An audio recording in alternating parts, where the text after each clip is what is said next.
David R. Bolster, narrated by Mehana. One quiet day in March of 1843, David R. Bolster was born in the small rural town of Landgrove, Vermont. He already had 2 brothers and a sister. As David grew, so did his family, and by the time he was 8 years old, he was the 4th of 8 children, with cousins living near him also. He had neighbors on both sides of his farm, the Tuttles, the Shepherds, and the Davises, whose children grew up and went to school with David and his siblings. When David wasn't going to school number 1 in Landgrove, only a few minutes' walk from his house, he helped his parents, Jared and Jane, with the family farm.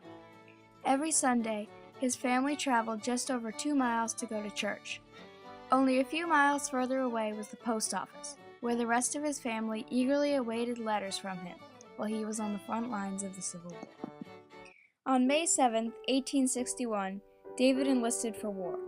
He knew that he wouldn't be paid a cent, and he enlisted simply to serve the Union Army. He was 21 years old. After a month, he was summoned to Burlington on June 20, 1862. Goodbyes were said to his friends and family, and he was mustered into the war as a private for Company I of the 2nd Vermont Infantry. His infantry was immediately sent to Washington and then to Bull Hill, Virginia. David didn't have to wait very long for the action of the war to begin. After only a month of camping and small skirmishes on and around Bull Hill, David fought in his first battle, the First Battle of Bull Run, on July 21st of 1862. He survived unscathed. The 2nd Vermont was soon sent to stay for the winter at Camp Griffin, Virginia. But soon enough, soldiers wrote home describing diseases such as measles, mumps, typhoid fever, malaria, and dysentery that flew through the camp, infecting many soldiers. Disease was more of a problem for them than the Confederate attacks. Sometime during the long, cold months of winter, David became very sick. On March 5, 1862, he was mustered out of the war for disability, deemed too sick to remain at the camp. 5 days later, his infantry left Camp Griffin, but David was already on his way home, back to his quiet life in Landgrove. David recovered and regained strength while he was at home. Just a few months later, he bravely re-enlisted for war on September 3, 1862. He was mustered back into the Union Army on October 23, 1862. But this time he was not alone. That same day, his cousin Alfred Bolster was mustered in too.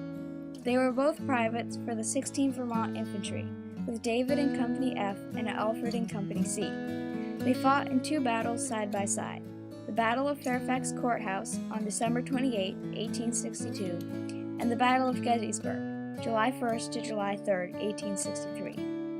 After leaving the war only a few months previously, David would find himself back in the war on the battlefield of the bloodiest battle in American history.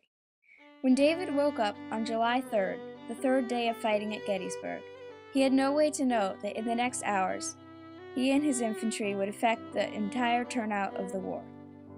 The 16th Vermont would later be described by historian G.G. Benedict as the pivot of the pivotal moment of the pivotal battle of the war. At the beginning of the battle, the 16th Vermont was on the far left-hand side of the Union flank, firing at the Confederates a mile or 2 away. After over 2 days of fighting, every man was exhausted.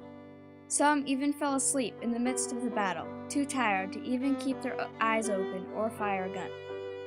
As the gunshots continued, David was lucky. Most of the cannons the Confederates were firing were passing right over his head and hitting the men behind him. The Confederates were desperate for the battle to be over. They charged forward into the no man's land between them and the Union, and straight toward the 13th and 16th Vermont. Then suddenly, the Confederates turned north, across the lines of the Union. This allowed David and the 16th Vermont to turn 45 degrees north, and attack the Confederates from the back and the side.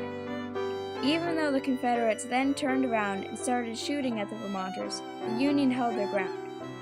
Bullets flew through the air, and David's comrades and friends fell all around him. As David aimed his gun again and again, he prayed that Alfred would not be killed. The line of Confederates ended up being completely destroyed, but not before they had taken many of the 16th and 13th Vermont with them. Next, the remaining members of the 16th Vermont turned all the way around again and attacked another Confederate line coming toward them, which they also beat. The Confederates were decimated, and the Union had won a critical battle of the war.